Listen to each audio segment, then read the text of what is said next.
Geoff is not.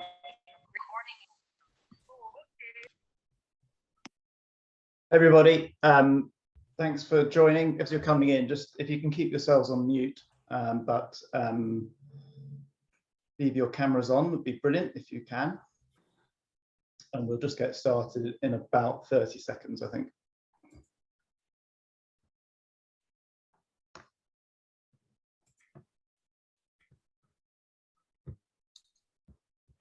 Everyone, for people joining, just keep yourselves on mute if you can, but videos on would be great if you're willing and able, and we'll just get started in a few seconds.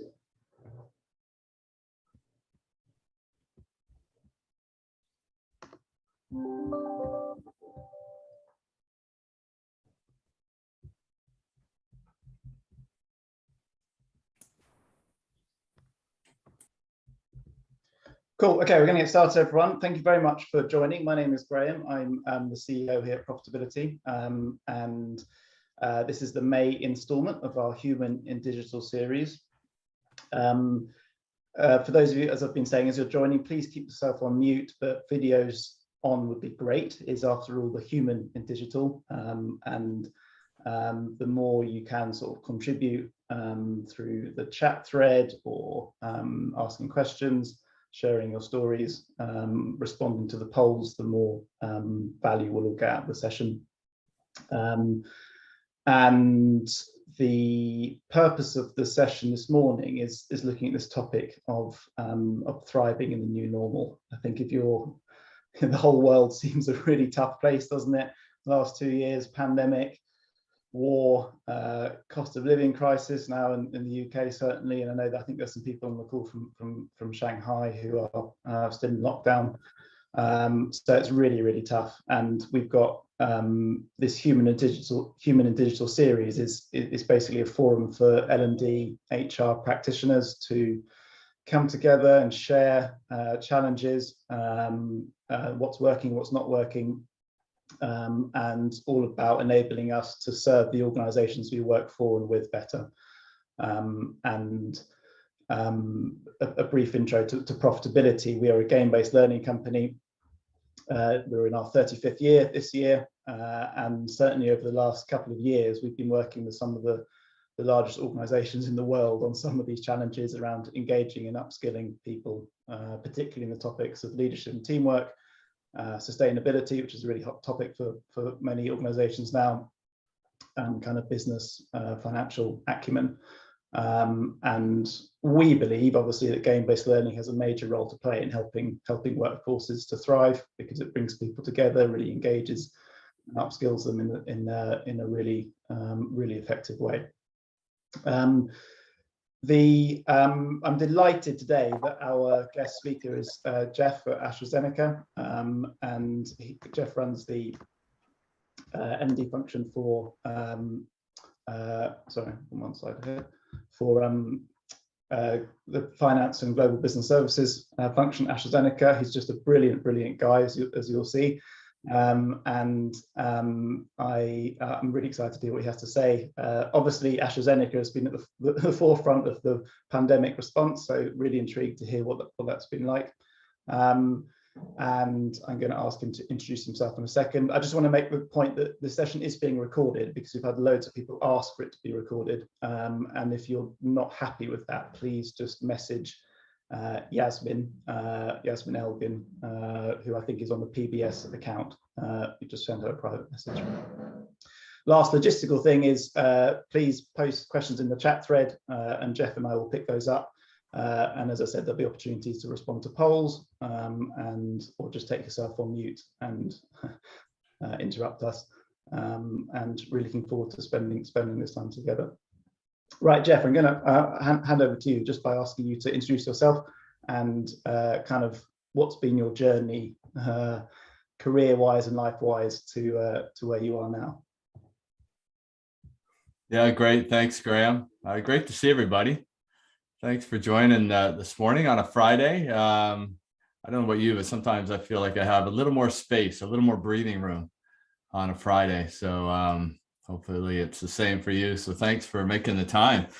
Yeah, so I'm Geoff, and I look after learning and development, as Graham said, for AstraZeneca. My career is quite storied in terms of path, right? Not a straight line. I think, like many of us, a bit of a windy road. And but I spent most of that time in AstraZeneca. So I'm 30 years in the organization this year. Joined in 1992. Can't believe it, but a while back. I don't feel that old, but a lot of great things happened in that journey. And I think for me, you know, the early part was in sales. So I carried the bag, as they say, for the company, and sold our respiratory portfolio, all of our asthma drugs and allergy drugs. I worked on that. I grew up in at least the first 15, 20 years of my career. I grew up in the Canadian organization. So you can tell by my accent, I'm not from the UK, although I've been living here the last 8 years. I was born and raised just outside Toronto. And actually I'll be heading back there shortly. So my role is changing, and I'll update you on that. But yeah, I spent time in sales, spent some great time in marketing. A really neat story there in terms of that shift. Kept saying no, no, no to our VP of marketing to join that team, and finally said yes. and was so glad I did, right? Because an opportunity to launch a medicine in our global world is quite a thrill. And I was able to do that with Symbicort, which is our asthma product, still on the market today. And that launch was 20 years ago. So great to have that experience. I spent 6 years in marketing. Then I went out into the field, built our field teams, both in sales and medical affairs.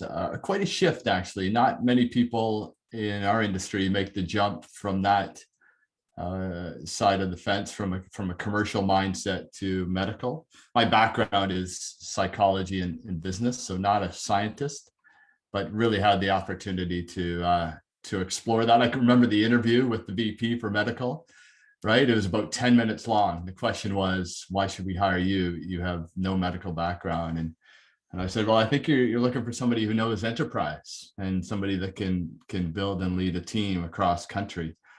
And the experts are the people that work for me.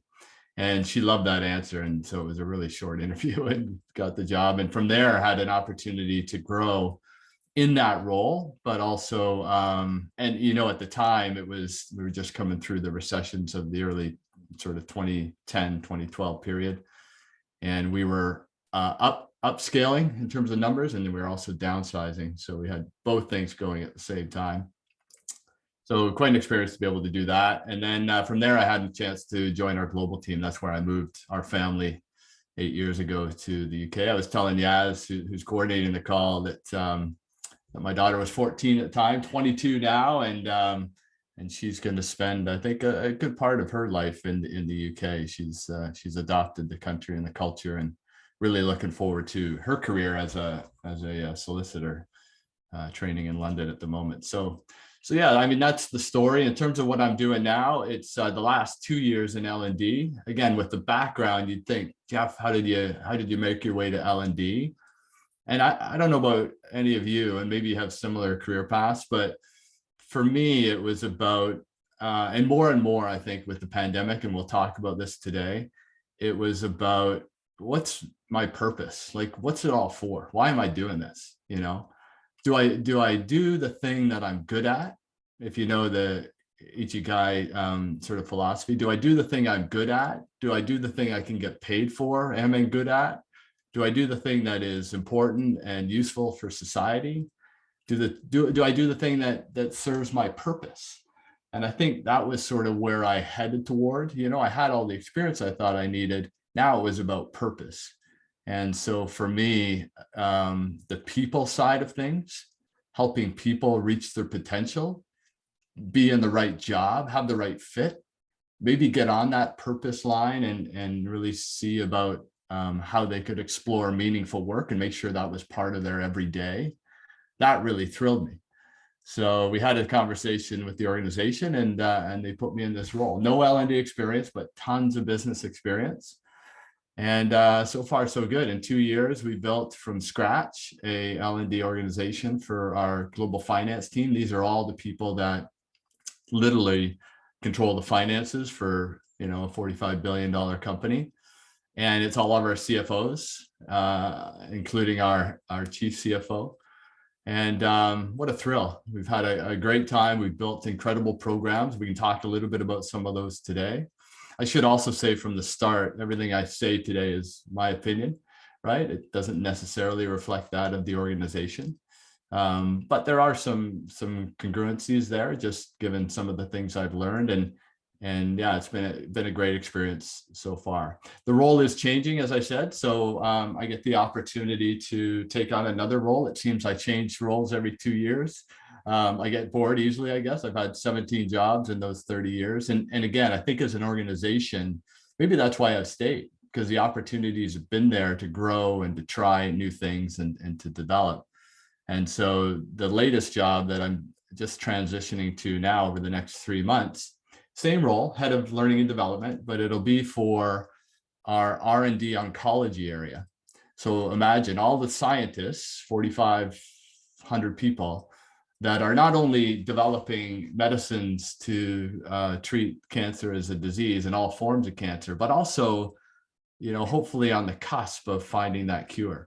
And as an organization, that's a big part of what we look toward is can we do that, and is that in our sights? And it definitely is. And so for me, having had a parent pass away just last year from cancer, having a wife, a sister, a mother, cousins, right, who have had cancer, talk about purpose, right? I think I've landed in the right place. So now I get the chance to not only do that, but move back to the home soil and head back to Toronto this summer. So that'll be a real thrill. It'll still allow me to be in a global role. So I'll probably be flying a little bit, as much as we can, and serving a global population around the world. As I say, that are scientists, 2/3 of them are have PhD backgrounds. So I think that'll be a good and new learning for me as well, is how do you appeal to this group and ensure that, just like I said, they know that it's not just about work. It's about, when I get up every day, am I doing something that has real meaning? Am I doing something that really, is making a difference, not just to society and the people around me, but certainly to me. So yeah, long intro, Graham, but setting the stage in terms of some of that background, and hopefully will fuel some of our discussion. Yeah, well, that's cool. I mean, there's definitely a question around like what advice do you have for people who may be feeling like they're lacking purpose, which maybe we can get to later on. But I mean, for me, we've had a number of conversations around AstraZeneca over the last couple of years. Give us a sense of what did it feel like when you guys developed the vaccine, and what was the gear? What did it feel like compared to how it felt like maybe before? Well, I think as an organization, we, didn't, we've done amazing things, right? And like many pharmaceutical companies, you have peaks and valleys in terms of development. Hopefully there's more peaks than valleys, but it's the nature of the business that discovery is difficult. The stats are for every medicine that makes it to market, 10,000 chemical entities were in the pipe that didn't make it. And the cost of that development is $2.5 billion. So it's a risky game, but an important game. And I think for us, and it's again one of the reasons why I've stayed here so long, the values really drive our thinking and our motivation. And our values at the time, and have always been this way, are how can we help the world? What can we do to support society at its most critical time? And so we weren't a vaccine company, right? But we had a great relationship with Oxford. We were doing some amazing things in terms of scientific discovery, and we obviously had a molecule that had real promise to support that need. And not only that, as many of you probably know, we, again, following our values, said let's bring it to the world, especially those countries, those third world countries, or countries that are maybe less, have less resources than the UK and others. make it affordable for them, make it so that, people there get the same privilege that everyone else would get. And so we're on that track. I don't know what the latest stats are, but somewhere in the neighborhood of 2.5-3 billion doses out there. So yeah, we've done some great work, and it wasn't easy, Graham. I mean, gosh, I can't even begin to know behind the scenes. I've heard some of the stories, but I think through all of it, it really was going back to not just tenacity, but tenacity and persistence driven by that purpose, right? Why are we doing this? Why are we, spending 18, 20, 24 hours working on this thing? Well, because it's that important. And, you hear the term discretionary effort. When will people go beyond those 40 hours a week? Well, they go beyond it when there's a real mission at stake.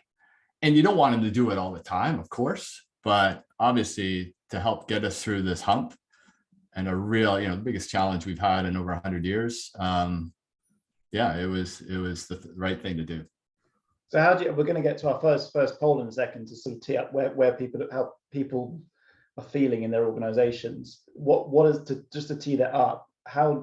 What is the sort of learning development agenda? How is that characterized? What characterizes that now, having had that real great rallying cry, and how are you kind of maintaining that sort of that momentum 2 years on? Yeah, I mean, it's funny, right? Things happen sometimes for a reason, I think. And why would I make that shift 2 years ago? I think one, it was, as I said, it was something I was really interested and passionate about. And I thought I could really continue to contribute and personally grow. But boy, the timing was perfect, right? When you look at how people now have viewed their work and how they approach work and how they approach or think about their careers, the L&D role and the work that we're doing is so valuable. When I first came in that first year back in 2020, I guess it was, the pandemic had just started. People in L&D wasn't a big part of that broader agenda, right? It was there, but certainly not in the way it is today. I mean, case in point is I just delivered 2 presentations at our finance town hall. Happens quarterly, and you're lucky if you get 5-10 minutes on that, right? I was there for, our topics on people dominated it was at least half, maybe more of the agenda.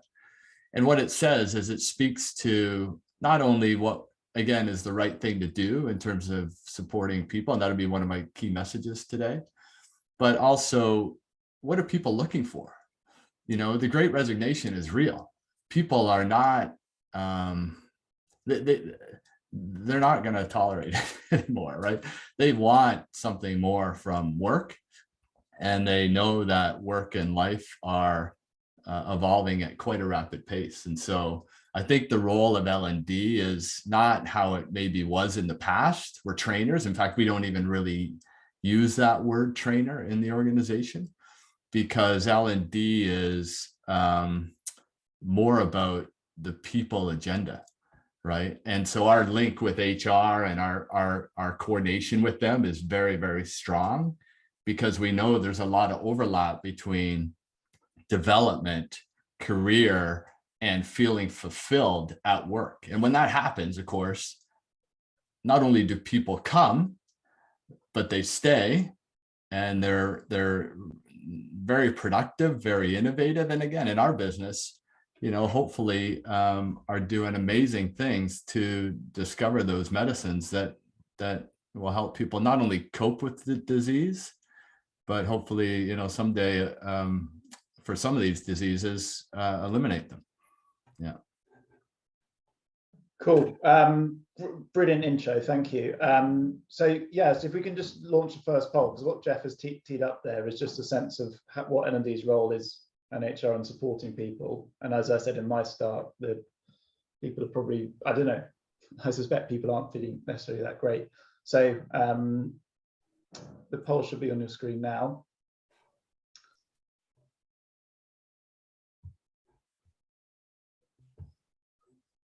And we'll just run that yes until you think everyone's responded.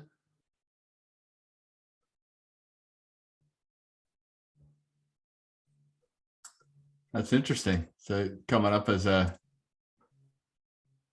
bit of a split. You can see the words represent a range, right?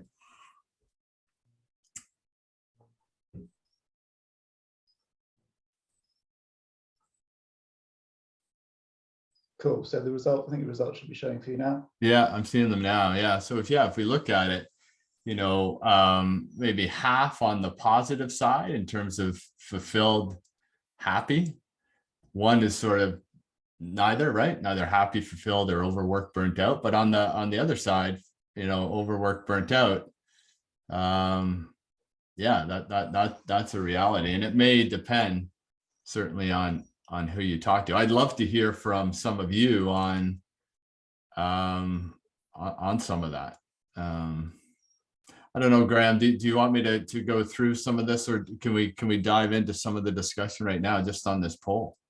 Yeah. I mean, what did you answer? Well, I was interested to know what you think. What did you answer, Geoff? And it'd be good to hear from people who said the extremes, anyone who said fulfilled and anyone who said burnt out.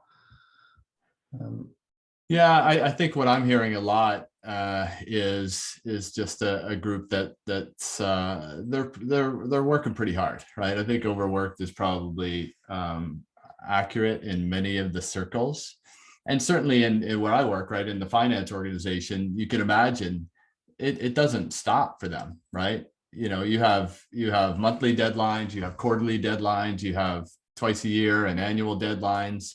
And so for them, it doesn't stop. In fact, I'm doing a workshop later today with our corporate or group finance team just around discussion of this topic. And, you know, for me, it's about uncovering why is that? What's happening in the environment that's causing that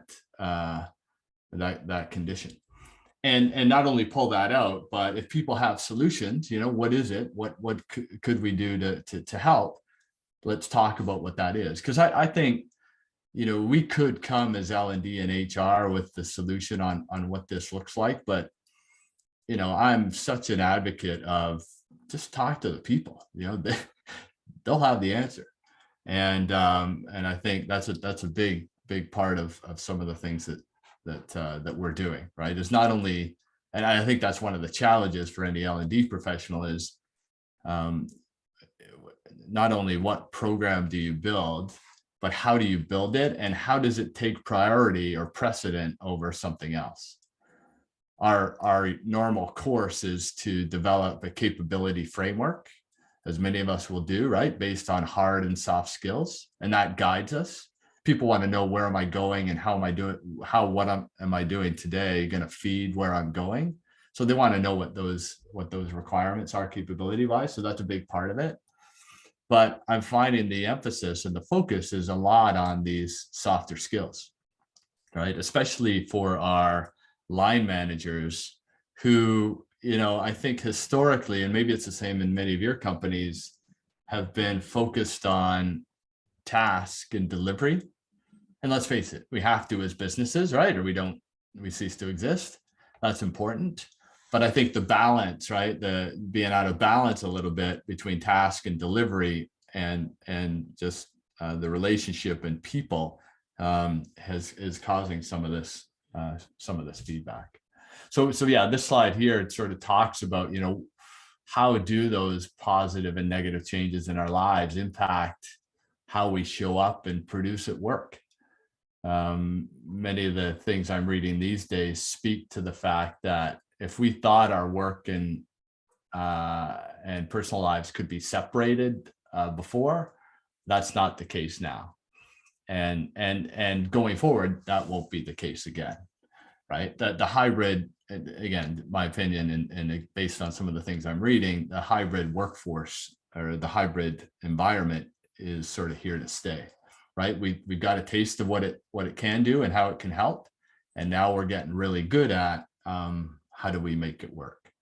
So yeah, I think for many people, what we're trying to do, both with the individual employee and with the manager, is help them just be conscious of that environment and how it's changed, right? I think, many folks will think that, a 9-to-5 sort of job is the norm. And I think we're finding that, people produce at different rates at different times of the day. And so however their schedule sets up to support them, we want to encourage and support that.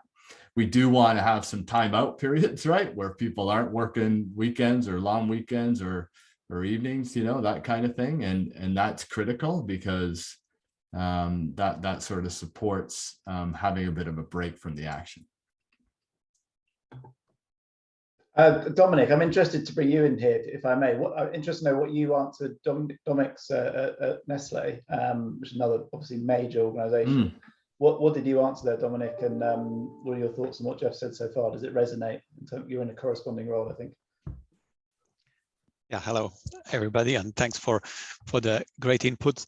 I put in different because our company is too large, so we have overloaded. I think, if I'm honest, I was thinking more when you were speaking, probably a bit more of overworked. So as we are working mostly from home now, hybrid, I hear a lot.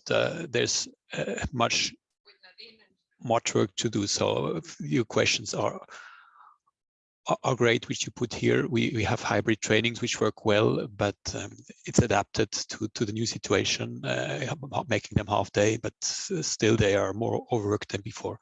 So looking for solutions. Yeah, and do you have things in place now, Dominic, that you're doing or things that you're thinking of in terms of support that? I'd be curious, given some of the things that we're talking about. Well, on the training development side, we had full week trainings or full day trainings. This we don't do anymore. We do this half day. So it's arranging. First was arranging time zone, but also was arranging people, because they will be bothered every day, every moment, if they're in training or not, with tasks. And before it was more easy to separate.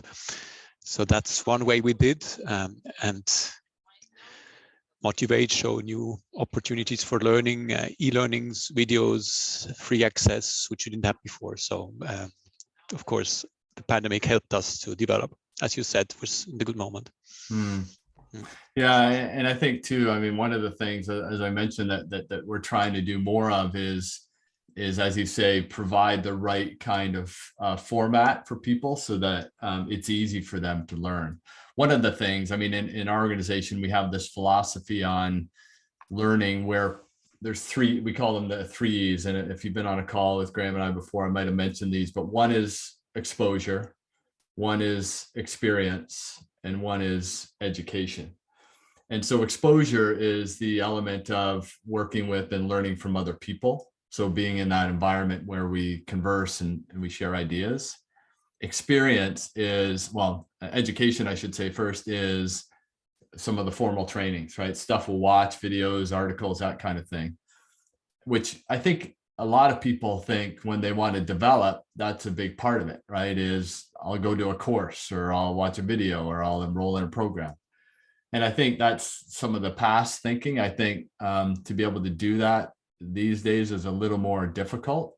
And so what we're trying to emphasize a lot is that experience piece, is that whatever people want to develop a skill or a capability, a lot of it happens right in the job, right on the job. And so when we get the feedback that, hey, Geoff, I don't have time to learn, we're in a busy environment, my boss has got all these things coming at me and I just don't have the time to put aside, we'll often say, hey, you know what, you're learning every moment of every day.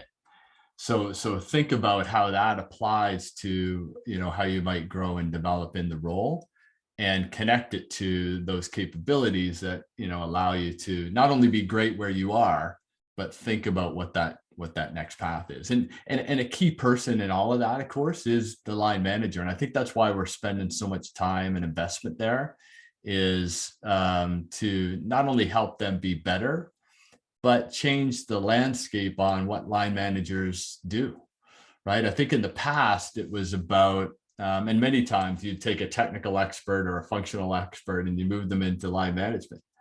But that's not always the right thing to do, because they may not have the skills in terms of people management. And so what we're trying to do is, maybe they have the managing component, they might have the leadership component, but we're really trying to dial up the coaching component. And that's not an easy skill, right? Many people, when they think they're coaching, they're actually mentoring or training. And so we're really helping and trying to help people understand, how are great questions helping people be resourceful? And that loop comes back to this question, right? Is, if people are experiencing positive and negative things in their lives, and that of course transcends and they bring that to work, then how can some of the tools or the resourcefulness we give them through great coaching or some of the tools and programs allow them to not only overcome that, but as we'll look toward the end of this discussion, think about how will they thrive, not only in work, but in life, right? That's sort of where we're heading. Paul, I'm going to bring you in. You were nodding vigorously at some of those things there. So you take yourself on mute. That was your big moment. How could you believe I'm the person that normally says that, and now I'm the one who's doing it? Yeah, I got goosebumps there when and the big thing for me was when Geoff said line managers. And you look at what's happening with the Great Resignation, all you hear is organizations just paying people more money. But when you look at all the stats as to why people are saying they're leaving the organization, they're usually saying it's because of their boss. And it's such a shame. It needn't be that way. And I think the skilling of the line manager, I think, is crucial, especially in expert businesses. My background was in finance technology, and that's a very much an expert kind of an expert field, where people become promoted to manager because they're a really good developer or they're a really good finance expert. But it does not make you a really good people person. And I think the big focus for me is that I think it's in setting expectations with managers about what we really want from you. And if you look at, whenever I speak to people and you say, well, companies that are struggling with their manager culture, I say, if we look at your kind of average manager targets, objectives right now, what will it say? And moreover, it's talking about results, do this amount of sales, deliver this project, etc., etc. And then when you kind of look back at it and you say, well, what's going to put you in the best position to deliver those things? Say, if we could just look after our people. And it's like, so how many of your targets for your managers specifically reference looking after their people? And not only how many of the targets say it, how much do you hold them to account for it? Because I'll be really honest, no manager needs to be told you need to achieve this result. We all know that, yeah? Everybody's so conditioned to achieve results. It's almost telling you something you don't need to know. But what doesn't come naturally to managers is knowing that if you look after your people, your results will look after themselves. So if we were to start changing it so that targets are more surrounding looking after your own well-being, looking after your people's well-being, removing barriers to your people delivering, looking after their career, looking after your career, and planning your success as success, and measuring and rewarding managers for that, guess what managers are going to start doing? They're going to start doing that stuff, because that's what they get rewarded for, that's what they get measured on. And I truly believe that if you have managers make that mindset shift, they will start delivering better results, because their people will feel cared for, they'll feel loved. And we need to start promoting managers who love people. I can't tell you how much I love that, Paul. That's bang on. And I don't know why, right? In my 30 years and all the manager roles I've had, teams I've led and built, I mean, that's part of my DNA, I think, to approach it in that way, right? But I've seen real bad and I've seen real average, right? And it's not necessarily their fault. It's like I said earlier, it's like any employee, right? Maybe it's wrong fit, right? Maybe you're in that job because you're a great technical expert. You know the content inside out, but it's not about the content, right? It's about helping those people be their best, right? Absolutely. And that will drive results. And I think that's the thing. I mean, I was 20 years in the city of London, and I was running divisions of 350 people. And I kind of felt a bit frustrated because I thought, I'm a true believer. Yeah. The reason I thrived in my job was because I gave a crap about people becoming better. That's what gives me goosebumps, when people get something they never got before. And so I thought, I can either carry on doing this and have an effect over 350 people, or I can leave and try and create a movement and create millions of better led people. Because I agree with you, it's not their fault. It's what we've been conditioned to believe. Even in schools, we're taught that no matter how quickly you complete your work, you have to stay to the end of the lesson. We're not incentivizing becoming better and efficient at what we do, and thinking, well, if you get it done quicker and you still get the same results, take the rest of the day off. That's what we want our people to do. Go and recharge yourself, etc. So yeah, thanks for that. I really appreciate that. Yeah, I'll talk to that too in a few minutes. Just that whole idea, mindset shift of, and we struggle with it this as well as a company, right? Flex working, we still have lots of debates about it, but yeah, the future really is, hey, results, outcomes, not about, I need you to work this many hours. You can do it in 5 hours, great, right? If you want to do it from the cottage, great, just get us to the result. Sorry, I see Brian's got his hand up there too. Just wanted to say that one of our colleagues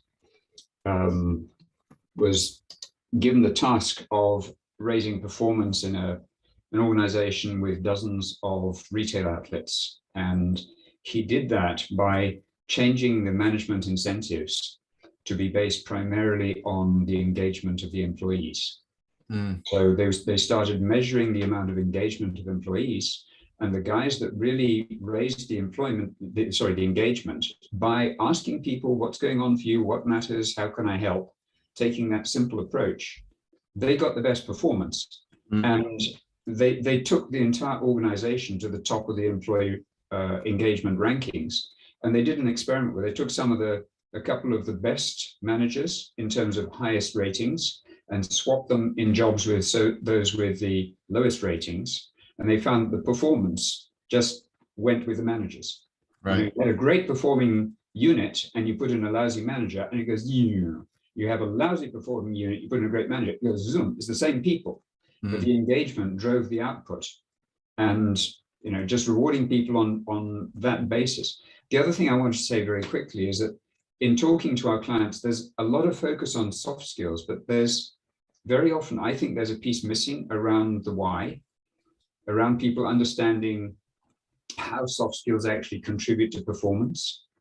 And so we're developing a program at the moment on talent management, which is not designed to teach any skills at all, but it's designed to shift people's mindset from my job is to get the stuff done to my job is to build the team that gets the stuff done. And by the way, as part of doing that, I need to build my own skills so that I'm better at building the team. I think that's if you put in all the soft skills training to people and they don't see what it's for, they're not going to pick it up and really use it. Yeah, and that's what traditional leadership development is, right? It's teaching you a whole bunch of skills that most managers don't believe they have time for. And the reason they don't have time for it is because they don't realize it's part of their job. They don't get that that's what they're there to do. They think they're there to deliver results. And so when the pressure comes on, it's deliver, deliver, deliver, rather than, are you okay? Are you okay? Are you okay? Can I do anything to help? Can I be your servant? Let me remove anything you need to do. It's just not the natural tendency. I'd love to continue this conversation even well beyond today, right? In terms of those of you that, like Brian and Paul, have a real interest and passion in this, because I think it is a bit of experimentation on changing that mindset. People are so, they're grooved into that thinking, both managers and employees. And it's like, how do we get them out of that? I think the employees are leading it, actually, because just like this slide implies, again, the world is changing, they're expecting more. And for those areas or those companies or those jobs that don't give them more, you know, they're not tolerating it. They're leaving. So yeah, you know, I think for us, in terms of, you know, what are people looking for, I think it's this whole piece around flexible work, as I said a moment ago, comes up time and time again. And, you know, we struggle with it a little bit. On the one hand, the theory is with great collaboration, you need to be face to face. You need to be in the same meeting room. And innovation comes with that as well. Can we do great innovation, you know, from working from home? And of course, again, in our business, you have scientists, they need to be in the lab, they're doing testing, experiments, whatever, of course, right? They need the equipment to be able to do that, and certainly understandable. But, you know, what about knowledge workers, right? Which vast majority of people are. Where do they need to be, or how can we help them in terms of delivering their best work? And, you know, I've even heard the stories of, you know, those individuals stylistically that are more introverted, and in terms of how they work, they book meeting rooms for themselves as an individual in their offices, so that they can have that time away from the fray to really focus on the things that they need to get done, and even do some deep work. I myself, I think I'm an ambivert. I'm sort of right in the middle. So I love that time with the people. I get energy from that, but I also love to really, you know, put my head in four walls and just think about where we're taking things. And I think that flexibility is a big part of some of the things that we're looking at, and some of the things that, not only that, I'm seeing from a lot of the stuff we're reading from McKinsey and Accenture and so forth, and some of the research they're doing, that again, people are looking for the ability to have a flexible work life, to, you know, to show up and work on any device, right? To maybe eliminate because, you know, a lot of times devices, you have to use the corporate device. Well, why is that? You know, is technology not evolved to a point where you use the device that is most appealing to you and allows you to do your best work? All of these heading in the direction of how can we support people to do their best work. Even this whole concept of death of the ladder, death of the career ladder, right? That, hey, I'm climbing these steps to get to the top. Well, the new generation, as they're coming in, aren't thinking that way, right? They are thinking about a gig workforce and a gig environment where they can take their skills and just take them to whoever needs them. And again, that's one of the things I'm really, really keen on in the L&D space, is how can we develop a, not necessarily platform, because the platform is the delivery vehicle, but the concept of, I got one foot in this job that I've been hired for, but I can experiment and try my skills and capabilities in this other job. And so that is, you know, as we float that idea, and we're testing it with a couple different things at the moment, it's really, really popular, right? Because they can go get that experience, come back, and all of a sudden, you know, their level of understanding and even opportunity for future roles in an organization grow significantly. And I think people are really looking for that, both two-way, right? Not just from the organization saying, hey, we have this role, can you do it? But from the person saying, hey, I have these skills and this interest, where can I go, you know, get some energy and apply those skills so that the organization and the people in it benefit. That I think is, again, some of that mind shifts. Should we move, Geoff, to the next poll, which is looking more now like some of the solutions to some of these things. So yeah, if you can put up the next poll. Many of these things have already been mentioned. Yeah, I'm really curious on this one, because I think, Paula, you mentioned it earlier. My ears perked up when you said well-being. Yeah, it's a big one for me, this, and I think, you know, you've got this thing called Parkinson's law that basically says everything's going to expand to fill the time available. And what tends to happen with that is all of your work, because most of us use our diaries in a way that we just have meetings in there and everything else is white space. And then what happens is that white space gets filled with more work. And then we kind of get the crumbs, we get the leftovers. And I spin it around and say, let's work in the gaps. Sorry, let's work in the gaps between life. Let's create all of our recharge time first, which gives us smaller amounts of time to work in. But what that does is it actually focuses you more, because you've only got an hour and a half to do something rather than 3 hours. Guess what? It only takes you an hour and a half. And then you've already planned in and prioritized your personal well-being time. So yeah, that's kind of what I'm really passionate about. Interesting too to see these results, right? That development. I mean, maybe no surprise. There's a few LED folks on the call, and that is their bread and butter, right? Their focus area. But coaching comes up, right? I love that piece on well-being. A couple of you said that's definitely a focus area, and career paths, no, which is interesting to me. Maybe that's just part and parcel of everything we're doing, that sort of loads up and supports that. But yeah, I know for us, it's all of these areas are in focus in different pieces. That last one around delivery, again, if we get it right on the people side, then the delivery will follow, right? The delivery will happen. But if we neglect the people side, then gosh, the cost of that, I can't even imagine, right? With people, leaving the organization, or worse, right? Being disengaged and staying. That's, that's definitely something we don't want to see. I'm keen to bring Geoff and Maureen in here. Maureen, because you said all of the above, and I'm keen. Maureen's at Schneider Electric, which is another massive. Yeah. So how are you prioritizing, Maureen? Like, what is the business requesting?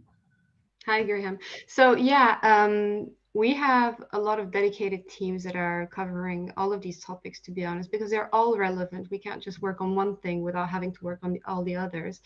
And I would say we're more working on how we can implement a culture that would support managers in helping develop and support our employees and all of the above, I would say. So that is kind of how we are looking at it.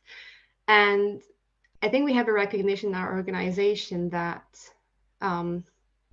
these soft skills actually support with our performance. We were very much focused before.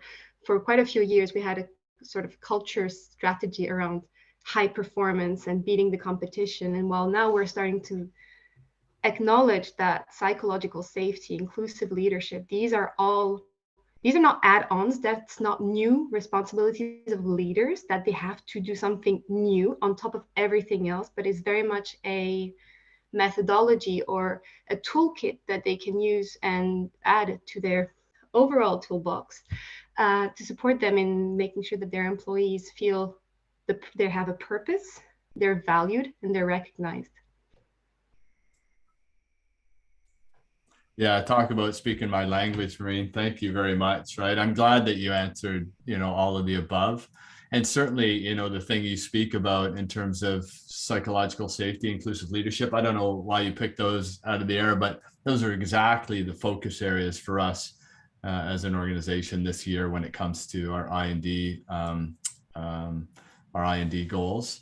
And so, how do you do that? I think one of the things on this slide we talk about is that servant leadership piece. And again, Paul, you alluded to that earlier, right? That to do this well, instead of in the past where the pyramid was like this and the leaders were at the top telling everybody what to do, now it's flipped, right? And, basically the leaders are propping the rest of the organization up because they're acting in ways that are supporting this idea of servant leadership. And I think a big part of that is, I'm here to support you. I'm here to help and stoke your confidence, right? In terms of some of the things that will put you in or get you involved in that may be scary, but don't worry, I'm right here if you need me. And also to see the things in people that they may not see in themselves. A big part of that leadership is to identify some of the real gems that people have and bring those out of the shadows. And we're doing a lot of work on this front, especially with some of the diversity that we want to We have a gender diversity goal in terms of more women, especially in finance. Our women numbers in finance are lower than we'd like. We'd love to have a 50-50 split. And so we're working on that in terms of some of our more junior women and developing programs for them to help them grow in the organization. And I think we're also ensuring that coaches and managers understand that it is about, especially now, given what we've seen in the pandemic, it is about the beginning of that conversation being, how are you? No, really, how are you? Right? Not just a how are you as a platitude and I don't really care, let's move on to the next topic, but no, how are you? And it's so amazing when you ask that question, what opens up. And when you find that, right? I mean, when I first started as a manager, a manager of mine would say, never be surprised what people tell you. They will tell you everything. And that's the responsibility. But if we can get that right and act in this way of, supporting them at all costs and giving them the tools and the support, and even in the cases when it doesn't work for them, right? When they're not in the right job, they're not in the right place, they're not having fun, they're not happy, to have that conversation too. Because many people get comfortable and they can't move themselves. So you help them move. And I've had so many people call me afterward, after they've left the organization and they found another path, to say, thank you. I could have stayed in there 5, 7, 10 years and not been happy. So I think there's a big role to play, and we're working on this. And it's actually coming along quicker than we thought. So we're on the right path here. How do others feel about that? Is that something you're seeing in your place, that the role of leaders is not, command and control? It's now more sitting back as a servant leader and allowing their people to shine. I mean, I just posted in the chat, like running the organization, I just am obsessed with kind of performance and everything. And then at the end of the last year, I mean, we asked that, we had a sort of big review and we asked people what the highlights were. We've done really well as a company, but like it come at a major cost of people's well-being. And so I was like, went into the meeting feeling really pleased and happy. And at the end of the meeting, I felt almost in tears, honestly. I was like, God, that is not a good result, is it? So our mission this year has been, any performance cannot come at the expense of well-being. And I was amazed at how shocked I was about it. And I've just posted in the chat what one of the techniques we're doing now, which is, I think, has started to work really well. And along with a load of other things, which is easier in a smaller company when you don't have so much process and compliance to go through. But it's all come from the same place as putting well-being first. I like that, Graham, too. I like the intentionality of it as well, right? If you just think it's going to happen, then it probably won't, right? But if you're conscious of it and you raise it and you bring it to the fore, people will love you for it, right? Paul, as you said, right? I mean, love is a funny word to introduce at work, but gosh, when that happens, your team will run through the wall for you, right? And they'll be happy doing it because they'll be so fulfilled that they're doing something that means something, right? And don't think I wasn't uncomfortable starting to use that word love in this context, but it just has to come out. If you look at, it's interesting, if we look at, like, people talk about Maslow's hierarchy of needs, and we're talking about servant leadership, and I think a lot of managers don't really know what servant leadership is. And then when you look at Maslow's hierarchy of needs, it almost feels like most managers go into this thinking that their role is to work on the top bit, the cognitive, aesthetic, self-actualization and transcendent stuff. But I'm now encouraging that managers look at the bottom half: psychological needs, safety needs, belonging and love needs. And if you can get managers to see, do you know what? If you work on that stuff, you are going to get massive results straight away. We talk about low-hanging fruit. There's your low-hanging fruit. It's right. And, some will say, well, what's my role in that as a manager? And it's like, well, where does their home come from? Where does their food come from? Where does their security come from? It comes from their job. If they don't feel secure in their job, the bottom of Maslow's hierarchy is gone and you can forget about everything else. So instead of starting your meetings with the words, what are you doing? Try starting them with, how are you doing? How are you doing? And I love mean it. and mean it as well. I love it too, because the two things I hear often in terms of motivation, inspiration for any human being are safety and self-esteem. And if we can get those pieces right, because we're supporting them in the right way, then we're golden. Brian, I know you have your hand up there as well. Yeah, I was just wondering, in the context of you saying that things are going faster than you had expected, have you got some very clear role modeling of this coming from the top of the organization? Because that can make a huge difference. Yeah, really great question. We have seen the grassroots, the bottom up, because the pandemic has caused that and maybe accelerated things. I would say it was going to happen anyway, but it certainly has accelerated it. But gosh, our CFO is new into her position as of August, and her focus on people is unbelievable. And so I'm hoping that it's more carrot than it is stick, right? Because that intrinsic motivation is so important. But I'm really seeing a shift and a change in her entire leadership team, where we're getting more requests and more discussion around how can I help? What does it look like? And these are VPs, senior VPs of the organization. So they've been in that mindset of let's go. And now I got to step back and really focus on what's important for my people, so that they can, as this slide says, so that they can thrive. Yeah. Let's wrap it up. I know we're almost near the end. Graham, yeah. Yeah, no, so yeah, we want to finish a couple of minutes. So yeah, Geoff, it's been so brilliant. And I just, for all of us coming away from this, what are your kind of key takeaways? Kind of also answering this question, I guess. Yeah, I think for me, and this is sort of what drives me, and again, so I'd love to come back and even, as you know, Graham, sit in the audience like you guys and hear discussion of this type, but also what kind of progress are we making as a collective? Because I think, we got to sort of hold hands and think about how we progress things in a real productive way.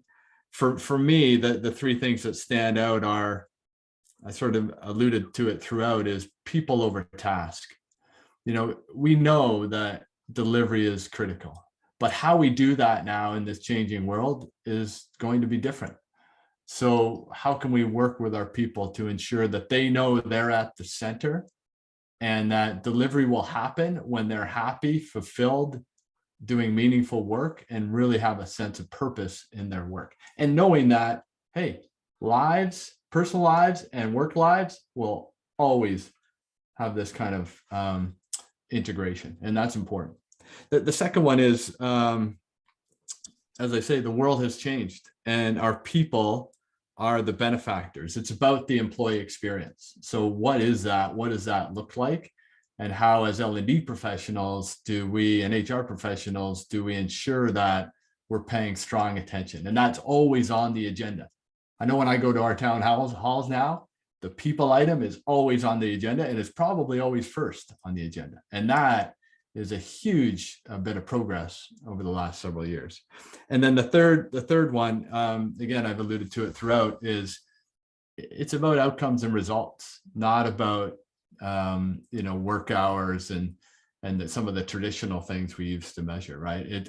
I think if people know what the task and the goal is, and we give them the freedom to do that based on their styles, their personalities, the environment they need, the things they need to thrive, and certainly the support of the people closest to them in work, like their line manager, their sponsor, their mentor, whatever, then that is a path in the right direction. Yeah. Awesome. I feel quite inspired for Friday the 13th, I must say. Geoff, thank you so much. That was really good. What we're going to do, we're going to send out a sort of takeaway document, just with kind of those key bits and any resources that Geoff in particular finds useful to keep track of, and just some really practical things that hopefully everyone can implement back in their roles. You can connect with us. You probably more want to connect with Geoff, but feel free to connect with me as well, and each other. I think we'll try and share it. Everyone's been on the call, so you can connect with each other. And I know that's happened on this forum so far, which is brilliant. In fact, I know either one person, they're not represented here, has gone to work with someone else they met on one of these sessions, which is great. So thank you very much for joining. We're going to do the next session, I think, is in June, on the topic of coaching, actually, with I think we're going to be doing it with Coach Hub, which is going to be really brilliant. So look out for the invite for that. And just finally, Geoff, thank you so much. I mean, I'm sure I speak for all of us to say it would be pretty cool to work with you in AstraZeneca, given all the stuff you've spoken about, and obviously all the best in your big move back home. Thank you. I am hiring, so if anyone wants to move to Canada, then let me know. Yeah, nice place. Canada, is it? Anyway, let's not get into that. Cool, guys. Have a really good day. Thank you so much for joining, and I hope to see you on the session in June. Thanks, everybody.